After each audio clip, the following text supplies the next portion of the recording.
মানুহে নিজৰ মুক্তিৰ চেষ্টাত জগত প্ৰপঞ্চৰ সম্বন্ধ একেবাৰে ত্যাগ কৰিবলৈ বিচাৰে।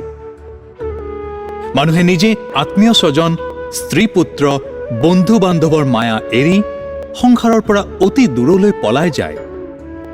চেষ্টা কৰে দেহগত সকলো সম্বন্ধ, পুৰণি সকলো সংস্কাৰ ত্যাগ কৰিবলৈ। আনকি তেওঁ নিজে ৩.৫ হাত দেহধাৰী মানুহ, তাকো পাহৰিবলৈ প্ৰাণপণে চেষ্টা কৰে। কিন্তু তেওঁৰ অন্তৰৰ অন্তৰে সদায় সেই অস্ফুট মৃদু ধ্বনি শুনিবলৈ পায়। তেওঁৰ কাণত এটি সুৰ সদায় বাজি থাকে। কোনে যেন দিনে ৰাতি তাৰ কাণে কাণে মৃদু স্বৰত কৈ থাকে, জননী জন্মভূমিশ্চ স্বৰ্গাদপি গৰীয়সী। হে ভাৰত সাম্ৰাজ্যৰ ৰাজধানীৰ অধিবাসীসকল, তোমালোকৰ ওচৰত মই সন্ন্যাসীভাৱে উপস্থিত হোৱা নাই, ধৰ্ম প্ৰচাৰক ৰূপেও অহা নাই, কিন্তু আগৰ নিচিনা সেই কলিকতাৰ ল'ৰা হিচাপে তোমালোকৰ লগত আলাপ কৰিবলৈ আহিছো। হে ভাইসকল, মোৰ ইচ্ছা হয় এই নগৰীৰ ৰাজপথৰ ধূলিৰ ওপৰত বহি ল'ৰাৰ নিচিনা সৰল প্ৰাণে তোমালোকক মোৰ মনৰ সকলো কথা খুলি কম। সেইবাবে তোমালোকে যে মোক ভাই বুলি সম্বোধন কৰিছা, সেইকাৰণে তোমালোকক আন্তৰিক ধন্যবাদ জনাইছো। হয়, মই তোমালোকৰ ভাই, তোমালোকো মোৰ ভাই। পাশ্চাত্য দেশৰ পৰা প্ৰত্যাৱৰ্তনৰ আগতে এজন ইংৰাজ বন্ধুৱে মোক সুধিছিল, স্বামীজী, ৪ বছৰ লীলাভূমিত গৌৰৱৰ মুকুটধাৰী মহাশক্তিশালী পাশ্চাত্য দেশ ভ্ৰমণৰ পিছত মাতৃভূমি আপোনাৰ কেনেকুৱা লাগিব? মই কলো, পাশ্চাত্য ভূমিলৈ অহাৰ আগতে মই ভাৰতক ভাল পাইছিলো। এতিয়া ভাৰতৰ ধূলিকণা পৰ্যন্ত মোৰ ওচৰত পবিত্ৰ। ভাৰতৰ বায়ু মোৰ ওচৰত এতিয়া পবিত্ৰতা সনা। ভাৰত মোৰ ওচৰত এখন তীৰ্থস্বৰূপ। ইয়াৰ বাহিৰে আৰু কোনো উত্তৰ মোৰ মনত নেখেলালে। হে কলিকতাবাসী মোৰ ভ্ৰাতৃসকল, তোমালোকে মোৰ প্ৰতি যি অনুগ্ৰহ প্ৰদৰ্শন কৰিছা, সেইকাৰণে তোমালোকৰ ওচৰত কৃতজ্ঞতা প্ৰকাশ কৰা মোৰ পক্ষে সাধ্যাতীত। অথবা তোমালোকক ধন্যবাদ দিয়াই বাহুল্য মাত্ৰ, কিয়নো তোমালোক মোৰ ভাই, যথাৰ্থ ভাইৰ কামেই কৰিছা। অহো, হিন্দু ভাইৰে কাম। কাৰণ এনেকুৱা পাৰিবাৰিক বন্ধন, এনেকুৱা সম্পৰ্ক, এনেকুৱা ভাল পোৱা আমাৰ মাতৃভূমিৰ চাৰিসীমাৰ বাহিৰে আৰু ক'তো নাই। এই চিকাগো ধৰ্ম মহাসভাত এটা বিৰাট ঘটনা হৈছিল, সন্দেহ নাই। ভাৰতবৰ্ষত বহুত নগৰৰ পৰা আমি এই সভাৰ উদ্যোক্তাসকলক ধন্যবাদ দিছো। তেওঁলোকে আমাৰ প্ৰতি সহৃদয়তা প্ৰকাশ কৰিবৰ কাৰণে ধন্যবাদ পাব লাগে সঁচা। কিন্তু এই ধৰ্ম মহাসভাৰ যথাৰ্থ ইতিহাস যদি জানিব খোজা, যথাৰ্থ উদ্দেশ্য যদি জানিবলৈ বিচৰা, মোৰ পৰা শুনা। তেওঁলোকৰ ইচ্ছা আছিল নিজৰ প্ৰভুত্ব প্ৰতিষ্ঠা কৰা। সেই ঠাইৰ অধিকাংশ মানুহৰ ইচ্ছা আছিল খ্ৰীষ্ট ধৰ্মৰ প্ৰতিষ্ঠা আৰু অন্য ধৰ্মবিলাক হাঁহিয়াতৰ পাত্ৰ কৰা। কাৰ্যত ফল তেওঁলোকৰ ইচ্ছানুৰূপ নহয়, অন্য ৰূপ হৈছে। বিধিৰ বিধানত আন একো হ'বৰ উপায় নাছিল। বহুতেই সদ্ব্যৱহাৰ কৰিছিল, তেওঁলোকক যথেষ্ট ধন্যবাদ দিয়া হৈছে। আচল কথা এই, মোৰ আমেৰিকা যাত্ৰা ধৰ্ম মহাসভাৰ কাৰণে নহয়। এই সভাৰ দ্বাৰা আমাৰ পথ বহুতখিনি পৰিষ্কাৰ হৈছে, কামৰ সুবিধা হৈছে সঁচা। সেইকাৰণে আমিও এই মহাসভাৰ সভ্যসকলৰ ওচৰত বিশেষ কৃতজ্ঞ। কিন্তু প্ৰকৃতপক্ষে আমাৰ ধন্যবাদ যুক্তৰাষ্ট্ৰ নিবাসী সহৃদয় অতিথিবৎসল উন্নত মাৰ্কিন জাতিৰ প্ৰাপ্য, যাৰ মাজত ভাতৃভাৱ আন জাতিতকৈ বিশেষভাৱে বিকশিত হৈছে। কোনো মাৰ্কিনৰ সৈতে ট্ৰেইনত 5 মিনিটৰ কাৰণে কথা হ'লেই তেওঁ তোমাৰ বন্ধু হ'ব, আৰু অতিথি স্বৰূপে ঘৰলৈ নিমন্ত্ৰণ কৰি লৈ গৈ প্ৰাণৰ কথা খুলি ক'ব। ইয়েই মাৰ্কিন চৰিত্ৰৰ বৈশিষ্ট্য, ইয়েই তেওঁলোকৰ পৰিচয়। তেওঁলোকক ধন্যবাদ দিয়া আমাৰ কৰ্ম নহয়, আনৰ প্ৰতি তেওঁলোকৰ সহৃদয়তা বৰ্ণনাতীত। আমাৰ প্ৰতি তেওঁলোকে যি অপূৰ্ব সদয় ব্যৱহাৰ কৰি আছে, তাক প্ৰকাশ কৰিবলৈ আমাৰ বহুত বছৰ লাগিব। কিন্তু অকল মাৰ্কিনসকলক ধন্যবাদ দিলেই নচলিব। তেওঁলোক যিমান দূৰ ধন্যবাদৰ যোগ্য, আটলাণ্টিকৰ আনটো পাৰে সেই ইংৰাজ জাতিকো আমাৰ তেনেকুৱা বিশেষভাৱে ধন্যবাদ দিয়া উচিত। ইংৰাজ জাতিৰ প্ৰতি মোতকৈ অধিকতৰ ঘৃণা পোষণ কৰি কোনেও কেতিয়াও ইংলেণ্ডত পদাৰ্পণ কৰা নাই। এই সভামঞ্চত যিসকল ইংৰাজ বন্ধু আছে তেওঁলোকে সেই বিষয়ে সাক্ষী দিব। কিন্তু যিমানেই মই তেওঁলোকৰ লগত একেলগে থাকিবলৈ ললো, সিমানেই তেওঁলোকৰ লগত মিলামিছা কৰিবলৈ লাগিলো, সিমানেই দেখিলো ব্ৰিটিছ জাতিৰ জীৱন যন্ত্ৰ কেনেকৈ পৰিচালিত হৈছে। সিমানেই বুজিবলৈ লাগিলো এই জাতিৰ হৃদস্পন্দন ক'ত। তিমানেই তেওঁলোকক ভাল পাবলৈ ধৰিলো। আৰু সেই ভাইসকল, ইয়াত এনেকুৱা কোনোৱেই উপস্থিত নাই যি ইংৰাজ জাতিক আমাতকৈ বেছি ভাল পায়। তেওঁলোকৰ বিষয়ে সঠিক জানিবলৈ হ'লে তাত কি কি ঘটনা ঘটিছে সেইটো চাব লাগিব আৰু তেওঁলোকৰ লগত মিলামিছা কৰিব লাগিব। আমাৰ জাতীয় দৰ্শন শাস্ত্ৰ বেদান্তই যেনেকুৱা সকলো দুখেই অজ্ঞানপ্ৰসূত বুলি সিদ্ধান্ত কৰিছে, সেইদৰে ইংৰাজ আৰু আমাৰ মাজত বিৰুদ্ধ ভাৱো অধিকাংশ ক্ষেত্ৰতে অজ্ঞানজনিত বুলি জানিব লাগিব। আমি তেওঁলোকক নাজানো, তেওঁলোকেও আমাক নাজানে। দুৰ্ভাগ্যক্ৰমে পাশ্চাত্য দেশবাসীসকলৰ ধাৰণা এই যে আধ্যাত্মিকতা, আনকি চৰিত্ৰ নীতি পৰ্যন্ত সাংসাৰিক উন্নতিৰ লগত চিৰসংশ্লিষ্ট। আৰু যেতিয়াই কোনো ইংৰাজ বা আন কোনো পাশ্চাত্য দেশবাসী ভাৰতবৰ্ষত পদাৰ্পণ কৰে আৰু দেখিবলৈ পায় ইয়াত দুখ দাৰিদ্ৰই অপ্ৰতিহতভাৱে ৰাজত্ব কৰিছে, তৎক্ষণাৎ তেওঁ সিদ্ধান্ত কৰে এই দেশত কোনো ধৰ্ম থাকিব নোৱাৰে, নীতি থাকিব নোৱাৰে। তেওঁৰ নিজৰ অভিজ্ঞতাই সত্য। ইউৰোপৰ শীত প্ৰধান জলবায়ুৰ কাৰণে আৰু অন্যান্য নানা কাৰণত তাৰ দাৰিদ্ৰ আৰু পাপ একেলগে অৱস্থান কৰে। দেখা যায় ভাৰতবৰ্ষত কিন্তু তেনেকুৱা নহয়। মোৰ অভিজ্ঞতা এই, ভাৰতবৰ্ষত যিমান দৰিদ্ৰ সি ইমান বেছি সৎ প্ৰকৃতিৰ। কিন্তু ইয়াক ঠিক ঠিক উপলব্ধি কৰা সময় সাপেক্ষ। ভাৰতবৰ্ষৰ জাতীয় জীৱনৰ এই গুপ্ত ৰহস্য বুজিবৰ কাৰণে দীৰ্ঘকাল ভাৰতত কাম কৰি সময় নষ্ট কৰিবলৈ কেইজন বিদেশী প্ৰস্তুত আছে। এই জাতিৰ চৰিত্ৰ ধৈৰ্য সহকাৰে অধ্যয়ন আৰু উপলব্ধি কৰা মানুহ অলপেই আছে। কেৱল ইয়াতে এনেকুৱা এক জাতি বাস কৰে যাৰ ওচৰত দাৰিদ্ৰ বুলিলে পাপ নুবুজায়। কেৱল সিয়ে নহয়, দৰিদ্ৰক ইয়াত অতি উচ্চাসন দিয়া হয়। ইয়াত দৰিদ্ৰ সন্যাসীৰ বেশেই শ্ৰেষ্ঠ সন্মান পায়।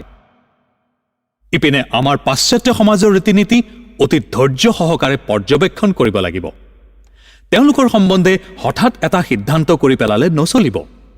তেওঁলোকৰ স্ত্ৰী পুৰুষৰ মিলামিছা আৰু অন্যান্য আচাৰ ব্যৱহাৰ সকলোবিলাকৰে অৰ্থ আছে, সকলোবিলাকৰে ভাল দিশ আছে। কেৱল তোমালোকে যত্নপূৰ্বক ধৈৰ্য সহকাৰে সেইবিলাক আলোচনা কৰিব লাগিব। মোৰ এই কথা কোৱাৰ উদ্দেশ্য ই নহয় যে আমি তেওঁলোকৰ আচাৰ ব্যৱহাৰ অনুকৰণ কৰিম বা তেওঁলোকে আমাক অনুকৰণ কৰিব।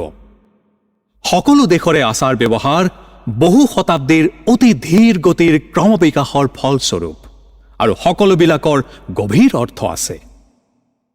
এতেকে আমিও যেন তেওঁলোকৰ আচাৰ ব্যৱহাৰবিলাক দেখি উপহাস নকৰোঁ, তেওঁলোকেও যেন আমাৰ আচাৰবিলাকক বিদ্ৰূপ নকৰে। মই এই সভাত আৰু এটা কথা ক'ব খোজো। মোৰ মতে আমেৰিকাতকৈ ইংলেণ্ডত মোৰ প্ৰচাৰ কাৰ্য বেছি সন্তোষজনক হৈছে। অকুতুভয় দৃঢ় অধ্যৱসায়শীল ইংৰাজ জাতিৰ মগজুত কোনো ভাৱ যদি এবাৰ প্ৰৱেশ কৰাই দিয়া যায়, তেওঁলোকৰ মূৰৰ খোলা যদিও অন্য জাতিতকৈ স্থূলতৰ, সহজে কোনো ভাৱ সোমাব নোখোজে। কিন্তু যদি অধ্যৱসায় সহকাৰে তেওঁলোকৰ মূৰত কোনো ভাৱ প্ৰৱেশ কৰি দিয়া যায়, সি তেওঁলোকৰ মূৰত থাকি যায়, কেতিয়াও ওলাই নাহে। আৰু সেই জাতিৰ অসীম কাৰ্যকৰী শক্তিৰ বলত বীজৰ পৰা হোৱা সেই ভাৱৰ পৰা গজালি ওলাই অবিলম্বে ফল প্ৰসৱ কৰে। অন্য কোনো দেশত এনেকুৱা নহয়। এই জাতিৰ যেনেকুৱা অপৰিসীম কাৰ্যকৰী শক্তি, এই জাতিৰ যেনেকুৱা অনন্ত জীৱনী শক্তি, আন কোনো জাতিৰ মাজত এনেকুৱা ৰূপ দেখিবলৈ নোপোৱা। এই জাতিৰ কল্পনা শক্তি কম, কাৰ্যকৰী শক্তি বেছি। আৰু এই ইংৰাজ জাতিৰ বিজয়ৰ মূল উৎস ক'ত তাক কোনে জানে? তেওঁলোকৰ হৃদয়ৰ গভীৰত যে ইমান কল্পনা আৰু ভাবোচ্ছ্বাস লুকাই আছে তাক কোনে বুজিব পাৰে? ইংৰাজ বীৰৰ জাতি, প্ৰকৃত ক্ষত্ৰিয় তেওঁলোকৰ শিক্ষাই ভাৱ গোপন কৰা তাক কেতিয়াও নেদেখুৱায়। সৰুকালৰ পৰা এওঁলোকে এই শিক্ষা পাইছে। দেখিবা খুব কম ইংৰাজে কেতিয়াবা নিজৰ অন্তৰৰ ভাৱ প্ৰকাশ কৰি পেলায়। পুৰুষৰ কথা কিয়, ইংৰাজৰ নাৰীয়েও কেতিয়াও নিজৰ আৱেগ প্ৰকাশ নকৰে। মই ইংৰাজ নাৰীক এনে কাম কৰা দেখিছোঁ যাক কৰিবলৈ অতি সাহসী বঙালীয়েও পিছুৱাই যাব। কিন্তু এই বীৰত্বৰ পিছত এই ক্ষত্ৰসুলভ কঠিনতাৰ অন্তৰালত ইংৰাজ হৃদয়ৰ ভাৱধাৰাৰ গভীৰ উৎস লুকাই আছে। যদি তোমালোকে এবাৰ সেই ঠাই পাব পাৰা, যদি ইংৰাজৰ লগত তোমালোকৰ এবাৰ ঘনিষ্ঠতা হয়, যদি তেওঁলোকৰ লগত মিলামিছা কৰা, যদি এবাৰ তেওঁলোকৰ ওচৰত তোমালোকৰ অন্তৰৰ কথা ব্যক্ত কৰাব পাৰা, তেতিয়াহ'লে ইংৰাজ তোমাৰ চিৰবন্ধু, তোমাৰ চিৰদাস। এইকাৰণে মোৰ মতে অন্যান্য ঠাইতকৈ ইংলেণ্ডত মোৰ প্ৰচাৰ কাৰ্য বেছি সন্তোষজনক হৈছে। মই দৃঢ়ভাৱে বিশ্বাস কৰোঁ, কালি যদি মোৰ দেহত্যাগ হয়, ইংলেণ্ডত মোৰ প্ৰচাৰ কাৰ্য অক্ষুণ্ণ থাকিব আৰু ক্ৰমশঃ বিস্তাৰ লাভ কৰি থাকিব। ভাতৃসকল, তোমালোকে মোৰ হৃদয়ৰ আৰু এটি তন্ত্ৰীত, গভীৰতম সুৰৰ তন্ত্ৰীত আঘাত কৰিছা। মোৰ গুৰুদেৱ, মোৰ আচাৰ্য, মোৰ জীৱনৰ আদৰ্শ, মোৰ ইষ্ট, মোৰ প্ৰাণৰ দেৱতা শ্ৰী ৰামকৃষ্ণ পৰমহংসৰ নাম উল্লেখ কৰিম। যদি কায় মনোবাক্যে মই কোনো সৎ কাৰ্য কৰিছোঁ, যদি মোৰ মুখৰ পৰা এনে কোনো কথা ওলাই থাকে যাৰ দ্বাৰা জগত, কোনো ব্যক্তি অকণমানো উপকৃত হৈছে, তাত মোৰ কোনো গৌৰৱ নাই, সি তেওঁৰে। কিন্তু যদি মোৰ জিভাই কেতিয়াবা অভিশাপ বৰ্ষণ কৰি থাকে, যদি মোৰ মুখৰ পৰা কেতিয়াবা কাৰোবাৰ প্ৰতি ঘৃণাসূচক বাক্য ওলাইছে, তেতিয়াহ'লে সেইটো তেওঁৰ নহয়। যিবোৰ দুৰ্বল, যিবোৰ দোষযুক্ত, সকলোবোৰ মোৰ। যিবোৰ জীৱন প্ৰবল, যি কিছু বলপ্ৰদ, যি কিছু পবিত্ৰ, সকলোৱে তেওঁৰ প্ৰেৰণা, তেওঁৰে বাণী আৰু তেওঁ স্বয়ং। সঁচাকৈ বন্ধুসকল, জগতে এতিয়াও সেই মহামানৱক জানিব পৰা নাই। আমি জগতৰ ইতিহাসত শত শত মহাপুৰুষৰ জীৱনী পাঠ কৰিছোঁ। এতিয়া আমি যি আকাৰত সেইবিলাক জীৱনী পাওঁ, সেইবিলাকক বহুত শতাব্দীৰ জাবৰ শিষ্য প্ৰশিষ্যসকলৰ পৰিবৰ্ধন কৰাৰ পৰিচয় পাওঁ। সহস্ৰ সহস্ৰ বছৰ ধৰি প্ৰাচীন মহাপুৰুষসকলৰ জীৱন চৰিত্ৰবিলাক আজি ঘঁহি মাজি কাটি কুটি চকচকীয়া কৰা হৈছে। কিন্তু তথাপি যি জীৱন মই নিজ চকুৰে দেখিছোঁ, যাৰ ছাঁত মই বাস কৰিছোঁ, যাৰ পদতলত বহি মই সকলো শিকিছোঁ, সেই ৰামকৃষ্ণ পৰমহংসৰ জীৱন যেনে উজ্জ্বল আৰু মহিমামণ্ডিত, মোৰ মতে আৰু কোনো মহাপুৰুষৰ তেনে নহয়। বন্ধুসকল, তোমালোকে সকলোৱে ভগৱানৰ নিজ মুখে কোৱা গীতাৰ সেই প্ৰসিদ্ধ বাণী জনা আছে, यदा यदा हि धर्मस्य ग्लानिर्भवति भारत अभ्युत्थानम् अधर्मस्य तदात्मानं सृजाम्यहम् परित्राणाय साधूनां विनाशाय च दुष्कृताम् धर्म संस्थापनार्थाय संभवामि युगे युगे। যেতিয়াই ধৰ্মৰ গ্লানি আৰু অধৰ্মৰ অভ্যুত্থান হয়, তেতিয়াই মই শৰীৰ পৰিধাৰণ কৰোঁ। সাধুসকলৰ পৰিত্ৰাণ, দুষ্টৰ দমন আৰু ধৰ্ম সংস্থাপনৰ কাৰণে মই যুগে যুগে জন্মগ্ৰহণ কৰোঁ। ইয়াৰ লগত আৰু এটা কথা তোমালোকে বুজিব লাগিব। বিষয়টি এতিয়া আমাৰ সন্মুখত উপস্থিত। এনেকুৱা এটি ধৰ্মৰ প্ৰবল বানপানী অহাৰ আগতে সমাজৰ সকলো ঠাইতে এনেকুৱা সৰু সৰু তৰংগ পৰম্পৰাৰ আবিৰ্ভাৱ দেখিবলৈ পোৱা যায়। এইবিলাকৰ মাজত এটি তৰংগ, প্ৰথমতে যাৰ অস্তিত্ব হয়তো কাৰো চকুত পৰা নাছিলে, যি কোনোৱে ভালকৈ চোৱা নাছিলে, যাৰ গূঢ় শক্তি সম্বন্ধে কোনেও স্বপ্নতো ভবা নাছিল, সেইটি ক্ৰমশঃ প্ৰবল হয় আৰু আন ক্ষুদ্ৰ ক্ষুদ্ৰ তৰংগবিলাকক যেন গ্ৰাস কৰি নিজৰ গাত মিলাই লয়। এনেকৈ বিপুল আৰু প্ৰবল হৈ সেইবিলাক মহাবন্যাত পৰিণত হয় আৰু সমাজৰ ওপৰত এনেকুৱা বেগেৰে পৰে যে কোনেও তাৰ গতি ৰোধ কৰিব নোৱাৰে। এনেকুৱা ঘটনাই এতিয়া ঘটিছে। যদি তোমালোকৰ চকু আছে, এতিয়াই দেখিবা। যদি তোমালোকৰ হৃদয় উন্মুক্ত থাকে তেতিয়াই তাক গ্ৰহণ কৰিবা। যদি সত্য অনুসন্ধানী হোৱা তেতিয়াহে তাৰ সন্ধান পাবা। অন্ধ, সি অতি অন্ধ, যি সময়ৰ সংকেত নুবুজে। আৰু দেখা নাই, সুদূৰ গাঁৱত উপজা দৰিদ্ৰ ব্ৰাহ্মণ পিতামাতাৰ এই সন্তান এতিয়া সেইবিলাক দেশত সত্যই পূজিত হৈছে, যিসকল দেশৰ মানুহে বহু শতাব্দী ধৰি পুতলা পূজা কৰা অৰ্থাৎ পৌত্তলিক উপাসনাৰ বিৰুদ্ধে প্ৰতিবাদ কৰি আহিছে। ই কাৰ শক্তি? ই কি তোমালোকৰ শক্তি নে মোৰ? নহয়, ই কাৰো শক্তি নহয়। যি শক্তি ইয়াত ৰামকৃষ্ণ পৰমহংস ৰূপে আৱিৰ্ভূত হৈছে, ইয়েই সেই শক্তি। কাৰণ তুমি, আমি আৰু মহাপুৰুষ, আনকি অৱতাৰ সকলোৱেই গোটেই ব্ৰহ্মাণ্ডৰ শক্তিৰ বিকাশ মাত্ৰ। সেই শক্তি ক'ৰবাত কম, ক'ৰবাত বেছি ঘনীভূত, পুঞ্জীকৃত। এতিয়া আমি এই মহাশক্তিৰ খেলাৰ আৰম্ভ মাত্ৰ দেখিছো। আৰু বৰ্তমান যুগৰ শেষ হোৱাৰ আগতে তোমালোকে ইয়াৰ আশ্চৰ্য, অতি আশ্চৰ্য খেলা দেখিবলৈ পাবা। ভাৰতবৰ্ষত পুনৰ উত্থানৰ কাৰণে এই শক্তিৰ বিকাশ হৈছে। যি প্ৰাণ শক্তিয়ে ভাৰতক সদায় সঞ্জীৱিত ৰাখিব, তাৰ কথা সময়ে সময়ে আমি পাহৰি যাওঁ। প্ৰত্যেক জাতিৰে উদ্দেশ্য সাধনৰ কাৰ্যপ্ৰণালী বেলেগ বেলেগ। কোনোৱে ৰাজনীতি, সমাজ সংস্কাৰ, কোনোৱে বা আন কাৰোবাক প্ৰধান উদ্দেশ্য অৱলম্বন কৰি কাম কৰিছে। আমাৰ পক্ষে ধৰ্মৰ বাহিৰে কাম কৰিবৰ অন্য উপায় নাই। ইংৰাজে ৰাজনীতিৰ মাজেৰে ধৰ্মক বুজে। বোধহয় সমাজ সংস্কাৰৰ সহায়ক মাৰ্কিন জাতিয়ে সহজে ধৰ্ম বুজিব পাৰে। কিন্তু হিন্দু, ৰাজনীতি, সমাজ সংস্কাৰ আৰু অন্যান্য যিবোৰ সকলোৱে ধৰ্মৰ সহায় অনুসাৰে বুজিব নোৱাৰে, জাতীয় জীৱন, সংগীতৰো এইটি প্ৰধান সুৰ। অন্যবিলাক যেন তাৰ এটা বৈচিত্ৰ্য মাত্ৰ। আৰু সেইটোৱে নষ্ট হ'বৰ আশংকা হৈছিল। আমি যেন আমাৰ জাতীয় জীৱনৰ এই মূল ভাৱটো আঁতৰাই তাৰ ঠাইত অন্য এটি ভাৱ স্থাপন কৰিবলৈ গৈছিলোঁ। যি মেৰুদণ্ডৰ বলত আমি দণ্ডায়মান, আমি যেন তাৰ পৰিৱৰ্তে আন এটি মেৰুদণ্ড স্থাপন কৰিবলৈ গৈছিলোঁ। আমাৰ জাতীয় জীৱনৰ ধৰ্মৰ মেৰুদণ্ডৰ ঠাইত আমি ৰাজনীতিৰো মেৰুদণ্ড স্থাপন কৰিবলৈ গৈছিলোঁ। যদি আমি কৃতকাৰ্য হলোহেঁতেন, তেতিয়া আমাৰ সমূলি বিনাশ হলহেঁতেন। কিন্তু সেইটো হ'ব নালাগে।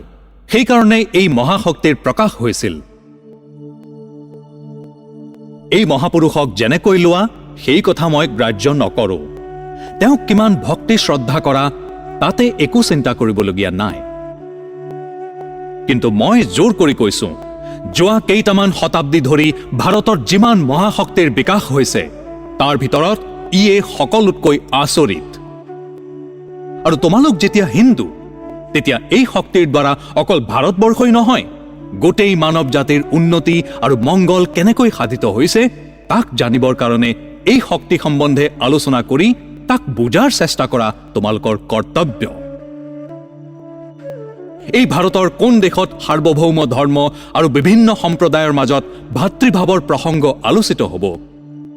বহুত আগতে এই নগৰীৰ ওচৰতে এনে এজন মানুহ বাস কৰিছিল, যাৰ গোটেই জীৱনেই এখন ধৰ্ম মহাসভা স্বৰূপ আছিল। ভদ্ৰ মহোদয়সকল, আমাৰ শাস্ত্ৰই নিৰ্গুণ ব্ৰহ্মকেই আমাৰ চৰম লক্ষ্য বুলি নিৰ্দেশ কৰিছে। আৰু ঈশ্বৰৰ ইচ্ছাত সকলোৱে যদি সেই নিৰ্গুণ ব্ৰহ্ম উপলব্ধি কৰিবলৈ সমৰ্থ হলহেঁতেন, তেতিয়াহ'লে অতি ভাল কথা হলহেঁতেন। কিন্তু সি যেতিয়া হ'ব নোৱাৰে, তেতিয়া আমাৰ মনুষ্য জাতিৰ বহুতৰ পক্ষে এটি সুগুণ আদৰ্শ নাথাকিলে একেবাৰে নচলিব। এনেকুৱা কোনো মহান আদৰ্শ পুৰুষৰ প্ৰতি বিশেষ অনুৰাগী হৈ তেওঁৰ পতাকাৰ তলত আশ্ৰয় নোলোৱাকৈ কোনো জাতিয়ে উঠিব নোৱাৰে, কোনো জাতিয়ে ডাঙৰ হ'ব নোৱাৰে, আনকি কোনো কামেই কৰিব নোৱাৰে। ৰাজনীতিক, আনকি সামাজিক বা বাণিজ্য জগতৰ কোনো আদৰ্শ পুৰুষে কেতিয়াও ভাৰতত সৰ্বসাধাৰণৰ ওপৰত প্ৰভাৱ বিস্তাৰ কৰিব নোৱাৰে। আমি বিচাৰোঁ আধ্যাত্মিক আদৰ্শ। উচ্চ অধ্যাত্ম সম্পদৰ অধিকাৰী মহাপুৰুষসকলৰ নামত আমি সন্মিলিত হ'বলৈ বিচাৰোঁ, সকলোকে মাতিবলৈ বিচাৰোঁ। ধৰ্মবীৰ নহ'লে আমি তেওঁক আদৰ্শ কৰিব নোৱাৰোঁ। ৰামকৃষ্ণ পৰমহংসদেৱৰ মাজত আমি এনে এক ধৰ্মবীৰ আৰু এনে এটি আদৰ্শ পাইছোঁ। যদি এই জাতি উঠিবলৈ বিচাৰে তেতিয়াহ'লে মই নিশ্চয়কৈ কৈছো এই নামত সকলোৱে মত্ত হ'ব লাগিব। ৰামকৃষ্ণ পৰমহংসক মই বা আন যিকোনোৱে প্ৰচাৰ কৰক, তাত কোনো কথা নাই। মই তোমালোকৰ ওচৰত এই মহান আদৰ্শ পুৰুষক স্থাপন কৰিলো। এতিয়া বিচাৰৰ ভাৰ তোমালোকৰ ওচৰত। এই মহান আদৰ্শ পুৰুষক লৈ কি কৰিবা? আমাৰ জাতীয় কল্যাণৰ কাৰণে তাক সকলোৱে এতিয়াই স্থিৰ কৰা উচিত। এটা কথা আমাৰ মনত ৰখা আৱশ্যক, তোমালোকে যিমান মহাপুৰুষ দেখিছা, অথবা স্পষ্ট কৰি কৈছো, যিমান মহাপুৰুষৰ জীৱনচৰিত পাঠ কৰিছা, তাৰ মাজত এওঁৰ জীৱন শুদ্ধতম। আৰু ইয়াকতো স্পষ্টই দেখিছা যে এনেকুৱা অদ্ভুত আধ্যাত্মিক শক্তিৰ বিকাশৰ কথা তোমালোকেতো কেতিয়াও পাঠ কৰা নাই। দেখা ৰাখাটো দূৰৰ কথা।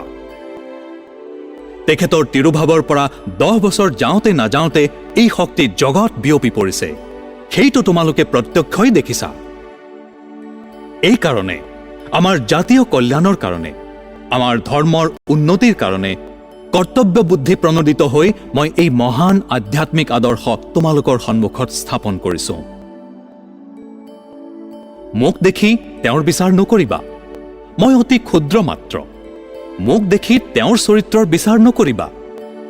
তেওঁৰ চৰিত্ৰ ইমান উন্নত আছিল যে মই অথবা তেওঁৰ আন কোনো শিষ্যই যদি শত শত জীৱন ধৰি চেষ্টা কৰোঁ, তথাপি তেওঁৰ যথাৰ্থ যি আছিল তাৰ কোটি ভাগৰ এভাগৰো সমান হ'ব নোৱাৰিম। তোমালোকেই বিচাৰ কৰা, তোমালোকৰ অন্তৰৰ অন্তঃস্থলত যিজন সনাতন সাক্ষীস্বৰূপে বৰ্তমান আছে, মই আন্তৰিকভাৱে প্ৰাৰ্থনা কৰিছো সেই ৰামকৃষ্ণ পৰমহংস আমাৰ জাতিৰ কল্যাণৰ কাৰণে, আমাৰ দেশৰ উন্নতিৰ কাৰণে, সমগ্ৰ মানৱ জাতিৰ হিতৰ কাৰণে তোমালোকৰ হৃদয় খুলি দিয়া। আমি কিবা কৰোঁ বা নকৰোঁ, তথাপি যে মহাযুগান্তৰ অৱশ্যম্ভাৱী, তাৰ সহায়ৰ কাৰণে তেওঁ তোমালোকক অকপট আৰু দৃঢ়ব্ৰত কৰক।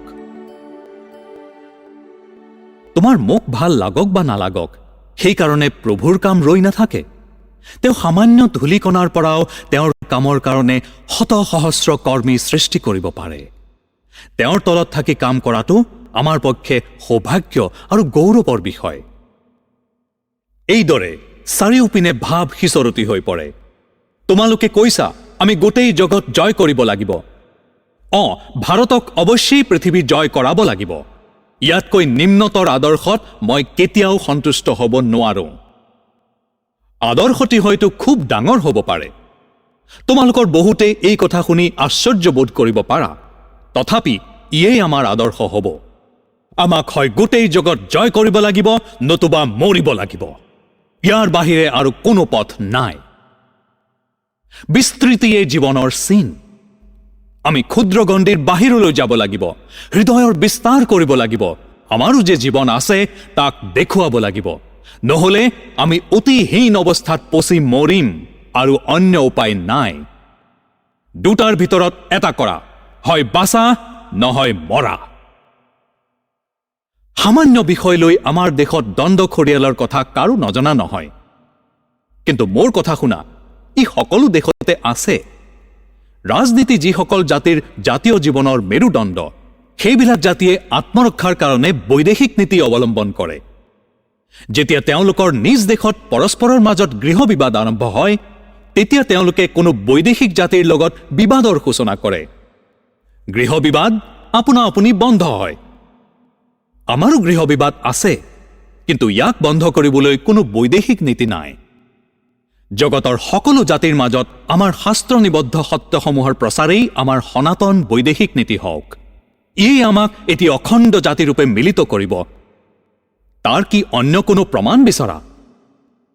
তোমালোকৰ মাজত যিবিলাকে ৰাজনীতিত সোমোৱা, তেওঁলোককে মই এই প্ৰশ্ন সুধিছো, আজিৰ সভাই যে এই বিষয়ৰ চূড়ান্ত প্ৰমাণ। দ্বিতীয়ত, এইবিলাক স্বাৰ্থৰ বিচাৰ এৰি দিলেও আমাৰ পিছত নিস্বাৰ্থ মহান জীৱন দৃষ্টান্তবিলাক আছে। ভাৰতৰ পতন আৰু দুখ দাৰিদ্ৰৰ অন্যতম প্ৰধান কাৰণ এই যে ভাৰতে নিজ কাৰ্যক্ষেত্ৰ সংকুচিত কৰিছিল, শামুকৰ নিচিনা খোলাৰ ভিতৰত সোমাই আছিল। আৰ্যসকলৰ অন্যান্য সত্যপিপাসু জাতিৰ ওচৰত নিজৰ ৰত্ন ভাণ্ডাৰ, জীৱনপ্ৰদ সত্য ৰত্ন ভাণ্ডাৰ উন্মুক্ত কৰা নাই। আমাৰ পতনৰ অন্যতম প্ৰধান কাৰণ এই যে আমি বাহিৰলৈ গৈ অন্য জাতিৰ লগত নিজকে তুলনা কৰা নাই।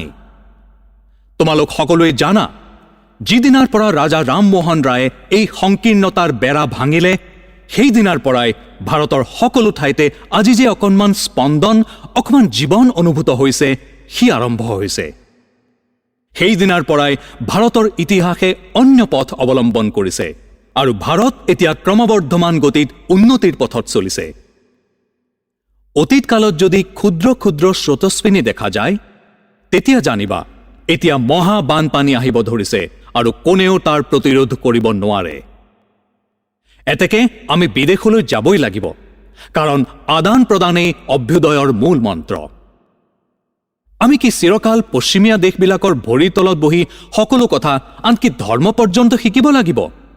অৱশ্যে তেওঁলোকৰ ওচৰত আমি কলকব্জ শিকিব পাৰোঁ আৰু অন্যান্য অনেক বিষয়ে শিকিব পাৰোঁ, কিন্তু আমাৰ তেওঁলোকক কিবা অলপ শিকাব লাগিব। আমি তেওঁলোকক আমাৰ ধৰ্ম, আমাৰ গভীৰ আধ্যাত্মিকতা শিকাম। পূৰ্ণাংগ সভ্যতাৰ কাৰণে জগতে অপেক্ষা কৰিছে। পূৰ্বপুৰুষসকলৰ ওচৰত উত্তৰাধিকাৰী সূত্ৰে ভাৰতে যি ধৰ্মৰূপ অমূল্য ৰত্ন পাইছে, তাৰ পিনেই জগতে সতৃষ্ণ নয়নে চাই আছে। হিন্দু জাতিয়ে বহুত শতাব্দীৰ অৱনতি আৰু দুখ দুৰ্বিপাকৰ মাজতো যি আধ্যাত্মিকতা সযত্নে হৃদয়ত সাৱটি ধৰি আছে, জগতে সেই ৰত্নৰ আশাতে সতৃষ্ণ নয়নে চাই আছে। তোমালোকৰ পূৰ্বপুৰুষসকলৰ ওচৰৰ পৰা উত্তৰাধিকাৰী সূত্ৰে পোৱা সেই অপূৰ্ব ৰত্নৰাজিৰ কাৰণে ভাৰতৰ বাহিৰত যে কিমান আগ্ৰহ, সেই বিষয়ে তোমালোকে একোৱেই নাজানা। আমি ইয়াত অনৰ্গল বাক্যক্ষয় কৰিছোঁ, পৰস্পৰে হাই কাজিয়া কৰিছোঁ, যি কিবা গভীৰ শ্ৰদ্ধাৰ বস্তু সকলো হাঁহি উৰাই দিছোঁ। এতিয়া এই হাঁহি উৰাই দিয়া এটা জাতীয় দোষ হৈছে। কিন্তু আমাৰ পূৰ্বপুৰুষসকলে এই ভাৰতত যি অমৃত ৰাখি গৈছে, তাৰ এক বিন্দু পান কৰিবৰ কাৰণে ভাৰতৰ বাহিৰত লক্ষ লক্ষ নৰনাৰী কিমান আগ্ৰহৰ সৈতে হাত আগবঢ়াই ৰৈ আছে, তাক আমি একোৱেই নুবুজো। এতেকে আমি ভাৰতৰ বাহিৰলৈ যাবই লাগিব। আমাৰ আধ্যাত্মিকতাৰ বিনিময়ত তেওঁলোকে যি দিব পাৰে তাকেই গ্ৰহণ কৰিব লাগিব। অধ্যাত্ম জগতৰ অপূৰ্ব তত্ত্ববিলাকৰ বিনিময়ত আমি জড়ৰাজ্যৰ অদ্ভুত বিষয়বিলাক শিক্ষা কৰিম। চিৰকাল শিষ্য হৈ থাকিলে নচলিব, আমিও গুৰু হ'ব লাগিব। সমভাৱাপন্ন নহ'লে কেতিয়াও বন্ধুত্ব নহয়। আৰু যেতিয়া এদল মানুহে সদায় আচাৰ্যৰ আসন গ্ৰহণ কৰে আৰু আন এদলে সদায় তেওঁলোকৰ পদতলত বহি শিক্ষা গ্ৰহণ কৰে, তেতিয়া উভয়ৰ মাজত কেতিয়াও সমভাৱ আহিব নোৱাৰে। যদি ইংৰাজ বা মাৰ্কিনসকলৰ সমকক্ষ হ'বলৈ ইচ্ছা থাকে, তেনেহ'লে তোমালোকে তেওঁলোকৰ ওচৰত যেনেকৈ শিকিব লাগিব, তেনেকৈ তেওঁলোকে শিকাব লাগিব। আৰু এতিয়াও বহুত শতাব্দী ধৰি জগতক শিকাবলগীয়া বিষয় তোমালোকৰ যথেষ্ট আছে। এতিয়া এই কাম কৰিব লাগিব। হৃদয়ত উৎসাহৰ অগ্নি জ্বলাব লাগিব। মানুহে কয় বঙালী জাতিৰ কল্পনা শক্তি অতি প্ৰখৰ। মই তাক বিশ্বাস কৰোঁ। আমাক মানুহে কল্পনাপ্ৰিয় ভাবুক জাতি বুলি উপহাস কৰে। কিন্তু বন্ধুসকল, মই তোমালোকক কৈছোঁ, ই উপহাসৰ বিষয় নহয়, কাৰণ প্ৰবল উচ্ছ্বাসেই হৃদয়ত তত্ত্বলোকৰ স্মৰণ হয়। বুদ্ধিবৃত্তি, বিচাৰ শক্তি খুব ভাল বস্তু, কিন্তু এইবিলাক বেছি দূৰলৈ যাব নোৱাৰে। ভাৱৰ মাজেদিয়ে গভীৰতম ৰহস্যসমূহ উদ্ঘাটিত হয়। এতেকে বঙালীৰ দ্বাৰা, ভাবুক বঙালীৰ দ্বাৰাই সেই কাৰ্য সাধিত হ'ব। উত্তিষ্ঠত জাগ্ৰত প্ৰাপ্য বৰান নিবোধত। উঠা, জাগ্ৰত হোৱা। যিমান দিন অভিপ্সিত বস্তু লাভ কৰিব নোৱাৰা, সিমান দিন ক্ৰমাগত সেই উদ্দেশ্যে গৈ থাকা, ক্ষান্ত নহবা। কলিকতাবাসী যুৱকসকল, উঠা, জাগা, কাৰণ শুভ মুহূৰ্ত আহি আছে। এতিয়া আমাৰ সকলো বিষয়ত সুবিধা হৈ আহিছে। সাহস অৱলম্বন কৰা, ভয় নাখাবা। অকল আমাৰ শাস্ত্ৰই ভগৱানক লক্ষ্য কৰি অভীহ এই বিশেষণ লাভ কৰিছে। আমি অভীহ, নিৰ্ভীক হ'ব লাগিব, তেতিয়াহে আমি কাৰ্যত সিদ্ধি লাভ কৰিম। উঠা, জাগ্ৰত হোৱা, কাৰণ তোমালোকৰ মাতৃভূমিয়ে এই মহাবলী প্ৰাৰ্থনা কৰিছে। যুৱসকলৰ দ্বাৰা এই কৰ্ম সাধিত হ'ব। আশিষ্ঠ, দৃঢ়িষ্ঠ, বলিষ্ঠ মেধাৱী যুৱকৰ দ্বাৰাই এই সকলোবোৰ কাম সাধিত হ'ব আৰু কলিকতাত এনেকুৱা শত সহস্ৰ যুৱক আছে। তোমালোকে কৈছা মই কিছু কাম কৰিছো। যদি সেই হয়, ইয়াকো মনত ৰাখিবা যে মই এটা সময়ত অতি নগণ্য এটা ল'ৰা মাত্ৰ আছিলো। মই এটা সময়ত ৰাস্তাত তোমালোকৰ নিচিনা খেলি ফুৰি আছিলো। যদি মই ইমানখিনি কৰি থাকো, তেতিয়াহ'লে তোমালোকে মোতকৈ কিমান অধিক কাম কৰিব পাৰা। উঠা, জাগ্ৰত হোৱা, জগতে তোমালোকক আহ্বান কৰিছে। ভাৰতৰ অন্যান্য ঠাইত বুদ্ধিবল আছে, ধন বল আছে, কিন্তু কেৱল আমাৰ মাতৃভূমিতেই উৎসাহ অগ্নি বিদ্যমান। এই উৎসাহ অগ্নি প্ৰজ্বলিত কৰিব লাগিব। সেইবাবে সেই কলিকতাবাসী যুৱকসকল, হৃদয়ত এই উৎসাহৰ জুই জ্বলাই জাগৰিত হোৱা। তোমালোকে নেভাবিবা যে তোমালোক দৰিদ্ৰ। তোমালোকে নেভাবিবা যে তোমালোক বন্ধুহীন। কোনে, ক'ত, কেতিয়া দেখিছে টকাই মানুহ কৰে? মানুহে চিৰকাল টকা কৰি থাকে। জগতৰ যিখিনি উন্নতি সকলো মানুহৰ উৎসাহৰ শক্তিতেই হৈছে, বিশ্বাসৰ শক্তিতে হৈছে। তোমালোকৰ মাজত যিসকলে উপনিষদবিলাকৰ মাজৰ অতি মনোৰম কথোপনিষদ পাঠ কৰিছে, তেওঁলোকৰ অৱশ্যেই মনত আছে, এজন ৰাজৰ্ষিয়ে এটা মহাযজ্ঞৰ অনুষ্ঠান কৰি ভাল ভাল বস্তু দক্ষিণাত নিদি অতি বুঢ়া, কামত অনুপযুক্ত কিছুমান গাই গৰু দক্ষিণা হিচাপে দিছিল। সেই সময়ত তেওঁৰ পুতেক নচিকেতাৰ হৃদয়ত শ্ৰদ্ধা প্ৰৱেশ কৰিলে। এই শ্ৰদ্ধা শব্দটো মই তোমালোকক ইংৰাজীৰ অনুবাদ কৰি নকওঁ। অনুবাদ কৰিলে ভুল হ'ব। এই অপূৰ্ব শব্দৰ প্ৰকৃত তাৎপৰ্য বুজা কঠিন। এই শব্দৰ প্ৰভাৱ আৰু কাৰ্যকাৰিতা অতি বিস্ময়কৰ। নচিকেতাৰ হৃদয়ত শ্ৰদ্ধাৰ জাগ্ৰত হোৱাত কি ফল হ'ল চোৱা। শ্ৰদ্ধাৰ জাগা মাত্ৰেই নচিকেতাৰ ভাৱ হ'ল, মই বহুতৰ ভিতৰত প্ৰথম, বহুতৰ ভিতৰত মধ্যম, অধম মই কেতিয়াও নহয়। ময়ো কিবা অলপমান কাম কৰিব পাৰোঁ। তেওঁৰ এনেকুৱা আত্মবিশ্বাস আৰু সাহস বাঢ়িব ধৰিলে। তেতিয়া যি সমস্যাৰ চিন্তাত তেওঁৰ মন আলোড়িত হৈছিল, তেওঁ সেই মৃত্যুতত্বৰ মীমাংসা কৰিবলৈ উদ্যত হ'ল। যমগৃহত যোৱাৰ বাহিৰে এই সমস্যাৰ মীমাংসা হ'বৰ অন্য উপায় নাছিল। এতেকে তেওঁ যমৰ ঘৰলৈ গমন কৰিলে। সেই নিৰ্ভীক ল'ৰাটি নচিকেতা 3 দিন যমৰ ঘৰত অপেক্ষা কৰিলে। তোমালোকে জানা কেনেকৈ তেওঁৰ যমৰ পৰা সমুদায় তত্ত্ব অৱগত হ'ল। আমি বিচাৰো এই শ্ৰদ্ধা। দুৰ্ভাগ্যক্ৰমে ভাৰতৰ পৰা এই শ্ৰদ্ধা প্ৰায় অন্তৰ্হিত হৈছে। সেইকাৰণে আমাৰ এই বৰ্তমান দুৰ্দশা। মানুহে মানুহে প্ৰভেদ এই শ্ৰদ্ধাৰ তাৰতম্যলৈ আন একোতে নহয়। এই শ্ৰদ্ধাৰ তাৰতম্যতে কোনোবা ডাঙৰ হয়, কোনোবা সৰু হয়। মোৰ গুৰুদেৱে কৈছিল, যি নিজকে দুৰ্বল বুলি ভাবে সি দুৰ্বলেই হ'ব। ই অতি সত্য কথা। এই শ্ৰদ্ধা তোমালোকৰ ভিতৰত প্ৰৱেশ কৰক। পাশ্চাত্য জাতিয়ে জড়জগতত যি আধিপত্য লাভ কৰিছে, সি এই শ্ৰদ্ধাৰে ফলত। তেওঁলোক শাৰীৰিক বলত বিশ্বাসী। তোমালোক যদি আত্মাত বিশ্বাসী হোৱা, তেতিয়াহ'লে তাৰ ফল অদ্ভুত হ'ব। তোমালোকৰ শাস্ত্ৰত তোমালোকৰ ঋষিসকলে এক বাক্যে যি প্ৰচাৰ কৰিছে, সেই অনন্ত শক্তিৰ আধাৰ আত্মাত বিশ্বাসী হোৱা, যি আত্মা কোনেও নাশ কৰিব নোৱাৰে, য'ত অনন্ত শক্তি আছে। কেৱল আত্মাত উদ্বুদ্ধ কৰিব লাগিব। ইয়াতেই অন্যান্য দৰ্শন আৰু ভাৰতীয় দৰ্শনৰ ভিতৰত বিশেষ প্ৰভেদ। দ্বৈতবাদী হওক, বিশিষ্টাদ্বৈতবাদীয়ে হওক আৰু অদ্বৈতবাদীয়ে হওক, সকলোৱে দৃঢ়ভাৱে বিশ্বাস কৰে যে আত্মাৰ মাজতে সকলো শক্তি আছে। কেৱল তাক ব্যক্ত কৰিব লাগিব। এতেকে মই বিচাৰো এই শ্ৰদ্ধা।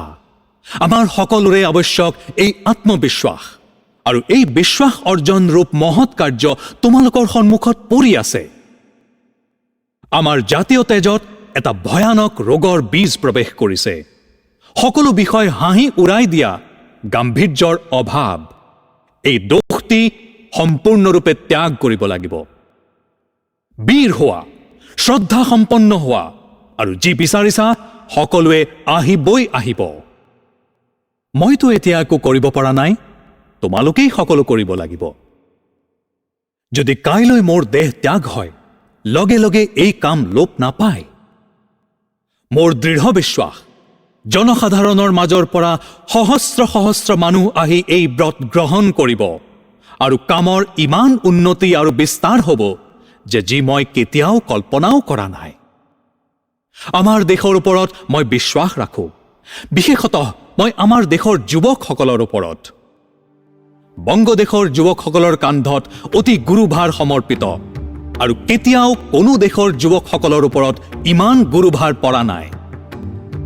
মই প্ৰায় যোৱা 10 বছৰ ধৰি গোটেই ভাৰতবৰ্ষ ভ্ৰমণ কৰিছোঁ। তাতে মোৰ দৃঢ় প্ৰতীতি হৈছে যে বংগদেশৰ যুৱকসকলৰ ভিতৰৰ পৰাই এই শক্তি প্ৰকাশিত হ'ব, যি ভাৰতত তেওঁলোকৰ উপযুক্ত আধ্যাত্মিক অধিকাৰ পুনৰ প্ৰতিষ্ঠিত কৰিব।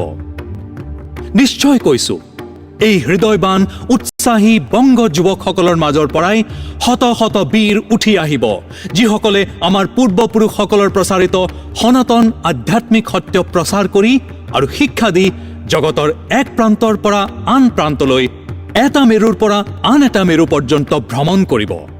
তোমালোকৰ সন্মুখত এই মহান কৰ্তব্য আছে। এতেকে আৰু এবাৰ তোমালোকক সেই মোহিত বাণী উত্তিষ্ঠত জাগ্ৰত প্ৰাপ্য বৰাং নিবোধত সোঁৱৰাই দি মোৰ বক্তব্য শেষ কৰিছোঁ। ভয় নাখাবা, কাৰণ মনুষ্য জাতিৰ ইতিহাসত দেখা যায় সাধাৰণ মানুহৰ ভিতৰতেই মহাশক্তিৰ প্ৰকাশ হৈছে। জগতত ইমান ডাঙৰ ডাঙৰ প্ৰতিভাশালী পুৰুষ উপজিছে, সকলোৱে সাধাৰণ মানুহৰ পৰাই হৈছে। আৰু ইতিহাসত এবাৰ যি ঘটিছে পুনৰাই সেইটো ঘটিব। একোতেই ভয় নাখাবা, তোমালোকে বিস্ময়কৰ কাম কৰিবা। যি মুহূৰ্তত তোমালোকৰ হৃদয়ত ভয়ৰ সঞ্চাৰ হ'ব, সেই মুহূৰ্ততে তোমালোক শক্তিহীন হ'বা। ভয়ে জগতৰ সমুদায় দুখৰ মূল কাৰণ। ভয়ে সবাতোকৈ ডাঙৰ কুসংস্কাৰ।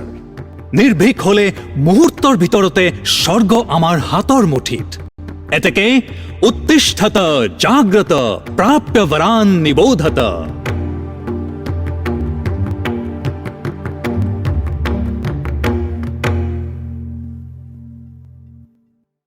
ভদ্ৰ মহোদয়সকল, আপোনালোকে মোৰ প্ৰতি যি অনুগ্ৰহ প্ৰকাশ কৰিছে, সেইকাৰণে আপোনালোকক পুনৰাই ধন্যবাদ দিছোঁ।